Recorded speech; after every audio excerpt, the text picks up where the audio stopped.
Hi folks, welcome to the 1025Fifty show. This is Scott. We are talking about different things that 1025Fifty is doing. It is the national project to end homelessness and poverty. We work all across this great nation. We have national committees, and here we are today talking about them.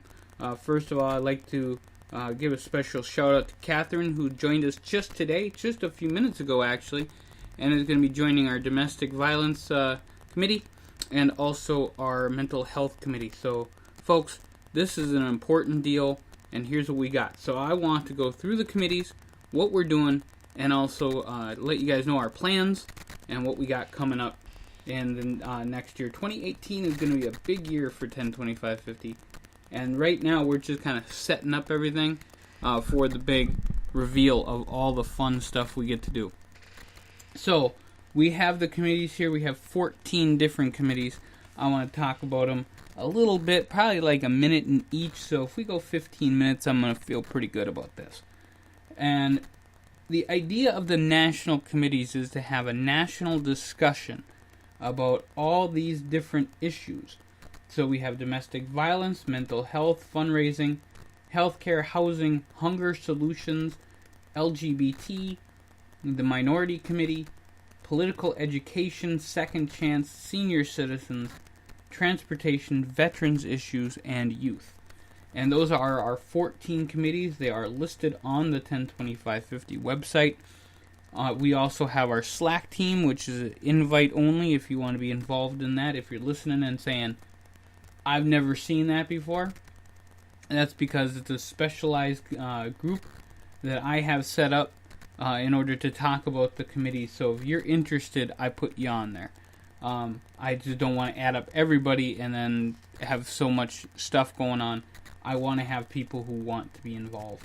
So if you want to be involved just on Patreon playing the football game, and we got more stuff coming up today. I'm going to have more announcements later on.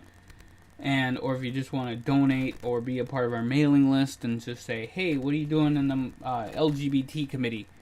And we can let you guys know about all the work we're doing with True Colors and all these other great organizations all across the country. So, here we go. We're going to go in order that they show up on the 1025Fifty website. You guys might have seen that I had changed one of the committees. So, it's not in alphabetical order. Almost in alphabetical order, but we had the education committee, and I removed that committee and added mental health, only because I think that's so important to the homeless groups that are around, that we talk about mental health. And we have great partners in there, people that we will be partnering with. And so let's begin with the first one. We have domestic violence committee. That committee, we work with a lot of different organizations, and I say that a lot, but we do, and we want to work with more. We're seeing all these different shelters that are open, and we want to know how they operate. We want to know how we can help them, how we can fit in. The domestic violence committee is just about that. It's about what happens when someone is in a domestic violence situation and you got to get them out of there, and where to move forward, because you see a lot of people who go back to where they were. That's not acceptable. That's not good at all, to go back to a situation that you don't feel comfortable in. So we want to make sure that we have goals and we have set up things that make it easy for someone who is in a domestic violence situation to get out of that situation, to get the help that they need, and that it's there and that it's achievable. Because you can see it all the time where you can go into something that's a 30-day situation, and at the end of 30 days you still don't have anywhere to go. You don't have family. You don't have the things that you need in order to survive and thrive. So this committee, to me, and we might have other people that say, okay, well, here's what we want to do. We just want to give all to these shelters and whatever, and that's fine. we want to have that long-term, short-term goal for every committee, including domestic violence. Now we can move on to mental health committee. That committee was set up. It was the last one that I set up. It's one of those committees that we work and will work with any organization. We want to be open to all the different types of mental health needs. We see it every day. People who have been through PTSD and depression, we want to make sure that we are there for them, that we have this committee in order to talk, say how can we best serve the homeless and impoverished that are dealing with mental health issues, because we see it all the time. Having to go from a situation to where you have a job, you have a house, and then you have nothing. Let's say you lose that job, you get cut from your job, you don't have housing, maybe there's, your rent is, well, let's just go with that old adage, the rent is too damn high. So you're out on your butt, and those, every day is a struggle for people who are in survival mode. But then you get that depression, like you can't do it, it's not possible, and you gotta struggle with that. We need to be there to say, hey, let's help you, let's figure out what we can do for everybody. That's the mental health committee. There's a lot that's going on with that committee, including, we have new members, and we have people who always ask what are the committees, which is why we're doing this podcast in the first place.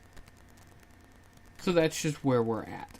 The fundraising committee is just that. We want to make sure that we have a group of people who are dedicated to 1025Fifty and what we do in raising money.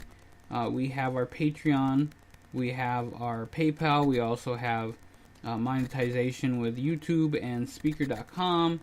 We have the running, the 5K thing, and we'll have our holiday angel boxes. So we got a lot of different fundraiser things coming up. We're going to add, I want to have as many as humanly possible, because we are national, we are big.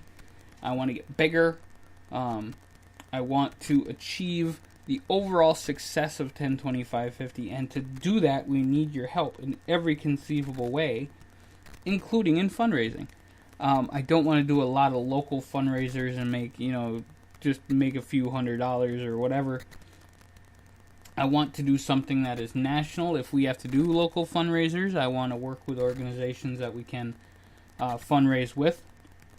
Go half and half. I know we've talked about the baseball field stuff, which we're working out the details. A lot of details to work out when you're doing local fundraisers. National ones, you announce them, you launch them, and you go. So there's a lot of different opportunities there, and the committee's going to be working on that. Healthcare committee is, again, just that. A lot of them are, as it says on the committee name. Healthcare committee, we got to work on, I want to work on healthcare for everyone. I want to work on affordable healthcare, ways for people to get the little bit of money that they need to get their medication. I want to know the struggles. We are trying to, we got to learn what the problem is before we can have the solution. And so that's why we're national. I don't know what's going on in New Mexico or Maine or, wherever, Florida. So we got to have that knowledge and bring that in. That's why it's national. That's why we need people. So healthcare is a big issue. I know in Texas they've had a lot of issues, and they're having a lot of issues now. But they had a lot of issues with different people not getting the healthcare that they needed. But at the same time, here in Minnesota, I know I could have got that just based on where I'm at. So I want to know the struggles, but we also got to know what we're looking at, and we want to know our short-term and long-term plans. A housing committee, that's super important. We want to work on getting people into housing, figuring out apartments. One of the most important things to me is that a lot of places do background checks and they charge for that. We want to try to have some sort of system where we can have the cities pay it off if it's not pliable for people to pay that off, or it comes out of your taxes, or it comes out of your rent, or however it works. Something needs to happen with background checks so it can still happen. It can be a revolving background check to where everybody sees it. You know, if you're doing a credit check or whatever, we do want people to still get in apartments even though they have issues. So we need landlords to work with us. We need or different organizations to work with us. I mean, if you go into a building like we have here, the San Marco apartments with Center City Housing, you go into that apartment and you stay there for 3 years, you paid your rent all the time, then there should be no issue, and you haven't had the cops over there, there should be no issue with going to rent from a landlord and say, hey, this is where we're at. We've had good history. And so people coming off the streets, people coming out of incarceration, they need that chance to get good quality, affordable housing. We just need to make sure that it's there for them, and we have the system in place to get that happening. Hunger Solutions Committees is super important to me because that's the soup kitchen committee, that's the food bank committee, that's the making sure people don't starve committee. So that's a personal favorite of mine.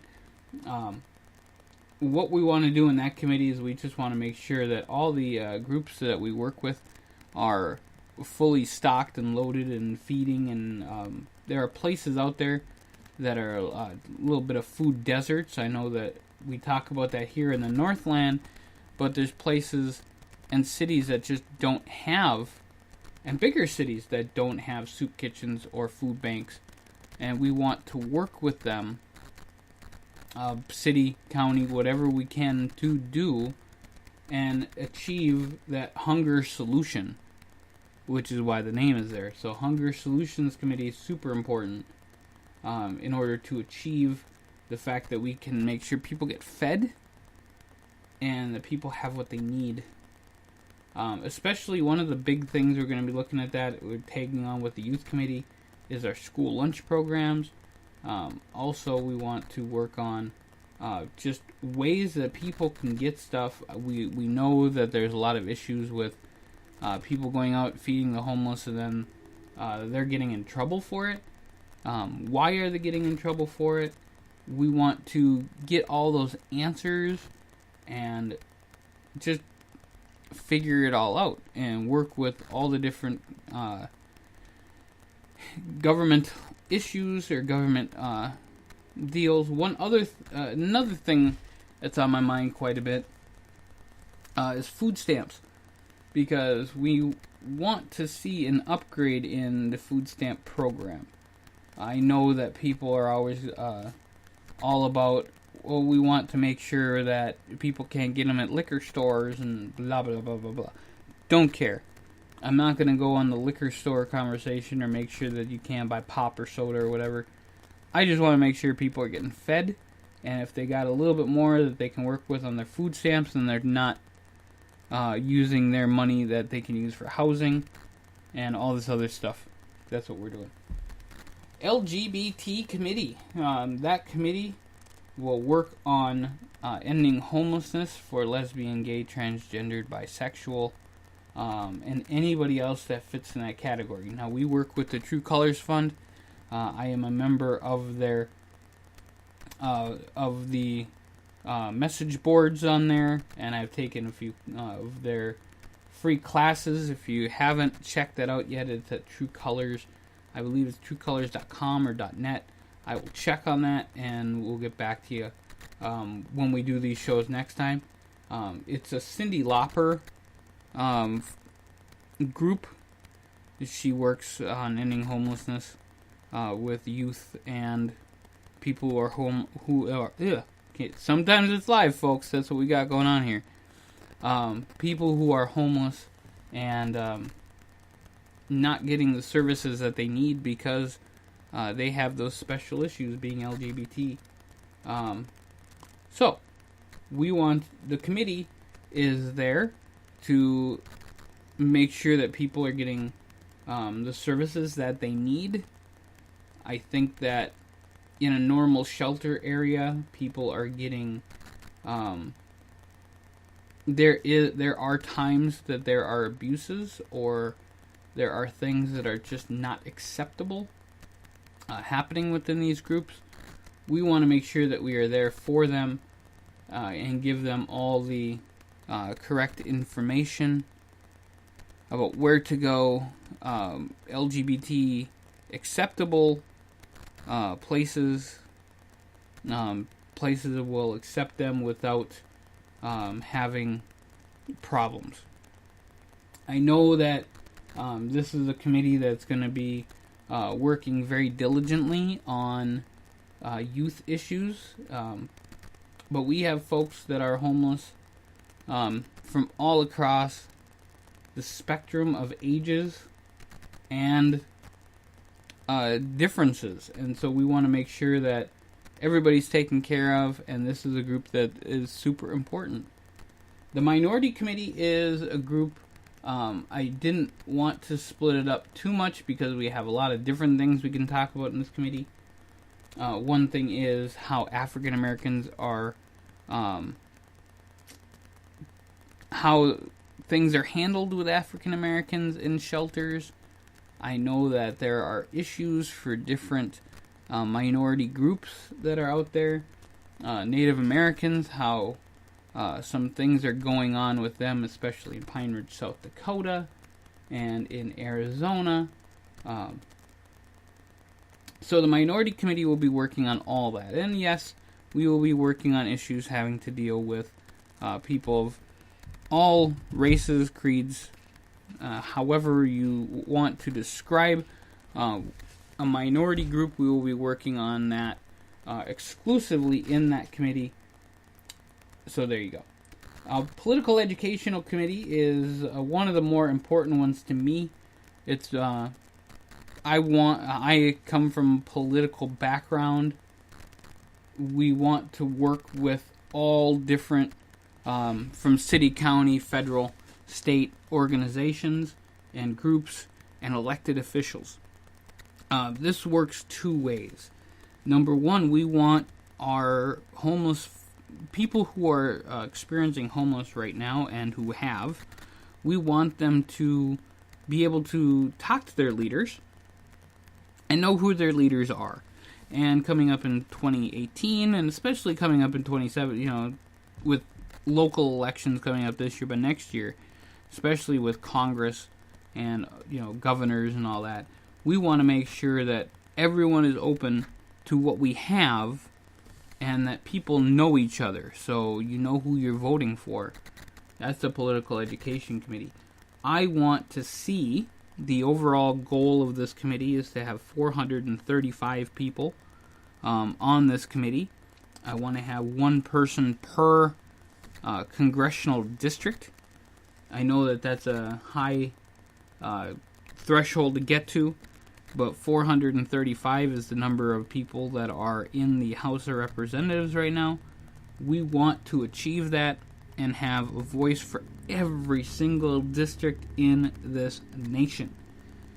So if you are in a district, let's say in New York, and you live in Syracuse, New York, which we're going to be visiting in January or February, you guys check us out, Ten25Fifty.net. Sign up for the Political Education Committee, even if you don't know anything about it, and just say, here's my representative. We want to make sure that this representative does something. So we're going to be looking at Democrats, Republicans, Independents, all of them. We are not going to be political. We're not going to say who to vote for. We know that one person is not going to be the main spearhead leadership of and pick who gets elected. We are not a 501c4. In fact, we're working on our 501c3 now, since the rebranding were quite new. So with the Political Education Committee, we want to make sure everybody knows who is out there, but not who to vote for. We can be issue-based and say, hey, this person wants to end homelessness this way, this person wants to end homelessness another way. And if they don't want to end homelessness at all, if they like the fact that people sleep on the street, well, I'm going to call them out on it, because that's what I've already done that. Yeah, that really ticks me off. Different groups out there that are a part of that, not in my not in my backyard, not in my neighborhood, it ain't going to happen, sort of style. And I totally dislike that. Just saying. So, getting out of that, the Second Chance Committee, which is also there, and we've gotten 20 minutes already, so we're talking good about these committees. The Second Chance Committee is a group working on, it's originally kind of started from the Minnesota Second Chance Coalition, which the predecessor, 1025Fifty has been involved with, but also the predecessor, the Twin Ports Action Coalition, was involved with as well. That was a local group that we had before we started the national group. So the Second Chance Committee is all about getting people out of incarceration and into a safe and secure place where they can thrive and survive and make things happen. We're not going to damn people to being homeless all the live long day. We're going to make it happen that we help them and make things achieve. Now, there is work to be done. We're not going to advocate for people who have whole bunches of sex offender things on their record. We're not going to advocate for them to be in a place that's right next to a school. Again, we're not advocating for that at all. We're advocating that they have a place to go.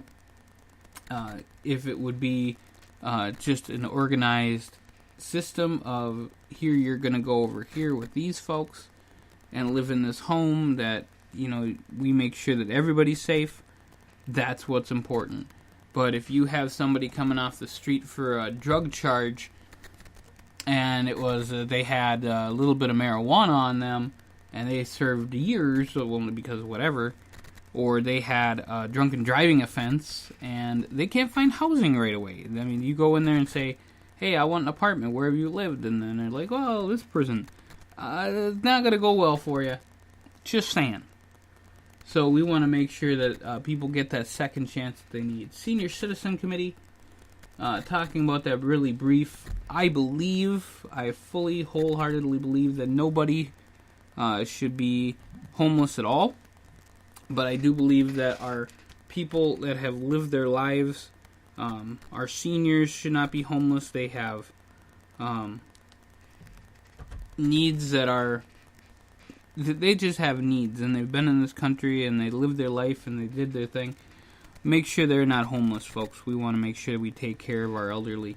So that's the Senior Citizen Committee. There's a lot with that. We want to make sure that there are places for them. There are services. Transportation Committee is just that, wanting to make sure that people can get around, get to their jobs, and just different other stuff. So make sure that there's bus passes, make sure that there's buses. We know about the mega bus, whole bunches of other things. Veterans issues, we want to work with veterans organizations, and so, yeah, I mean, a lot of these committees kind of speak for themselves. We want to work on all the veterans issues. We understand that there's people who are, a lot of times they equal out each other. So we have mental health, and then we have veterans issues, and, we want to make sure that they all kind of correlate together, work together. We want to make sure that the hospitals are there for them, that there's transportation, which means, hey, again, we have a link to all the other organizations. And the last one is a youth committee. We just want to make sure that we take care of our future. So that was a little quick at the end. I will have more updates when it comes to committees. We will be updating you guys all together. Check out Ten25Fifty.net. That is our website. And you can also check us out at tinyurl.com/102550 for more information on the 1025Fifty Homeless Project. Thank you guys, and we'll catch you guys real soon.